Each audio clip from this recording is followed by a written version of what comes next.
Right. Yeah. We got some PIs on, some of that stuff, trying to give those guys a chance. Not all those were really great throws, but it was good that we got the call.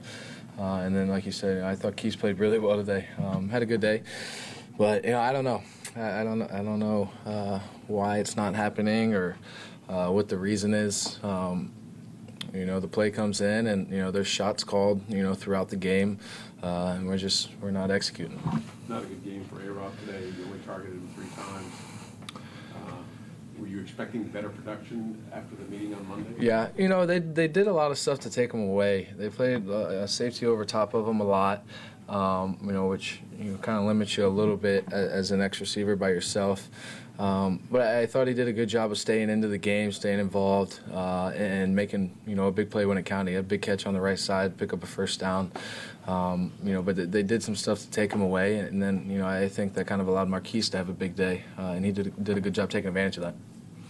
Blake, how much has Marquise really just improved that you've seen just over the last couple of months? Yeah, he's always kind of been, the 3 years that we've been here, everybody's kind of known how talented he was. It was just really a matter of staying healthy. He was kind of banged up the first 2 years, and this year is really the first year where he's been 100% healthy going into the year. So it's kind of everybody was excited that, we'd have him, and, and we were excited because we knew what we had in A-Rob and Hearns, and it was like, kind of now we got the third guy coming along, and, I think he's exceeded expectations of everybody and done a really good job. He's continued to play well. He plays as hard as he possibly can, which, as a quarterback, that's all you can ask for. You guys feel like you've tried everything? I mean, it's just, you say, get up here, I know it's tough, and I don't know, and you come back to, well, we're running the ball more, throwing the ball, throw your hands up. Yeah, it's tough. Like you said, I don't know. I wish I knew how to fix it or what the solution was. But I think the one thing you can't do is start to point fingers. And, I believe in that there's nobody that would do that in our locker room. And I think that's why it's such a special group of guys. And it's hard, right? Because obviously what we're doing is not working, and it's hard to believe in kind of, I guess, our routine because there's no positive results. But there's nothing you can do besides continuing to work. You start pointing fingers and blaming people and coming up with excuses. It's just going to tear the team apart, and that does nobody any good. A lot of screen passes today. The running back's very involved in the passing game as well. Did you feel like in the game you were ever really able to get into a rhythm?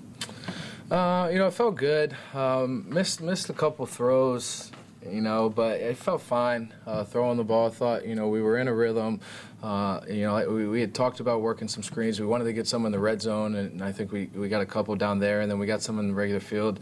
But it's hard, 3rd and 10 plus. It's kind of like, you screwed up the first 2 downs, let's not mess this up. So a screen's usually good there, a draw or something quick. And I think TJ did a good job of catching everything and making positive plays. Blake, how much do you miss having guys like Julius Thomas and Mercedes just to throw the ball over the middle? Because it seemed really today that you guys were really working that. Yeah, those guys, both those guys are unbelievable players, and they're big targets. They're big tight ends. Mercedes is a guy that we leaned on a lot in protection. He does some really good things, and Julius is a big target that can run around and make some plays. So it's tough to have those 2 guys out. But I think Alex Ellis and Neil Sterling and Ben Koyak have done a good job stepping up in their opportunities and making plays. So we got to just find ways, to kind of, I guess, make up for the lack of those guys and their size in the middle. The last 3 games of the season are going to be against teams you've already faced. So does that make a whole lot of difference going against the team that you've seen instead of looking at them on film and trying to attack? Yeah, it definitely helps out. And I think it's cool because, those 3 guys are in contention to win the division, and we get a chance to go play them. So I think it'll be awesome to go play those 3 divisional opponents, and hopefully beat all 3 of them. Do you savor the fact that it's a spoiler role, or do you go, I don't really want to be right. a spoiler? Yeah, I think there's different ways to look at it. I think for me it's kind of, these are 3 teams, and one of them's going to win our division, so let's go see how we play against the team that's going to win our division. Is it remember the missed throw you had to Sterling on the high ball? Yep.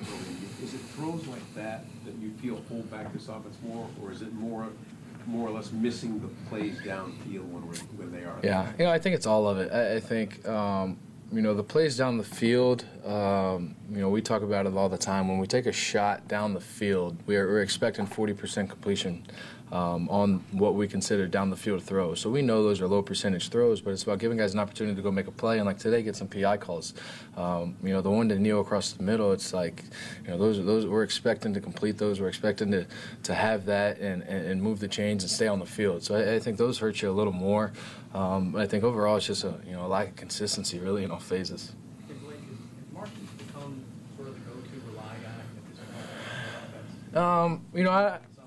I don't know if I'd say that. I think, with Hearns out, having, Marquise on one side and A-Rob on the other, you got two pretty good choices. And like I said, they did some stuff to kind of take A-Rob away today. And that's kind of what can happen when you're playing X and you're over there by yourself. And, Keith kind of gets to go over there and play on the other side with a bunch of guys so he can run all around and do some different stuff. And he's taking full advantage of it. So I think, he's a guy that you try to get him the ball and hit him in stride because he can move and he's, he's usually hauling across the middle or doing whatever. So, he's definitely a reliable option. Throwing away all the attention that A-Rob gets and the struggles that he's having dealing with that has been good for Marquise. Yeah. Marquise is definitely taking advantage of people trying to, take away A-Rob. You mentioned last week that this was a nightmare.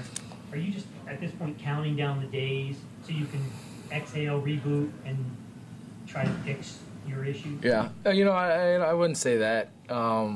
It's tough, I think, anytime you lose, and after every game, I know for me personally, I can't wait to play on Sunday the following week and get another opportunity and hopefully try and erase some of this stuff that's going on and maybe wake up from this nightmare.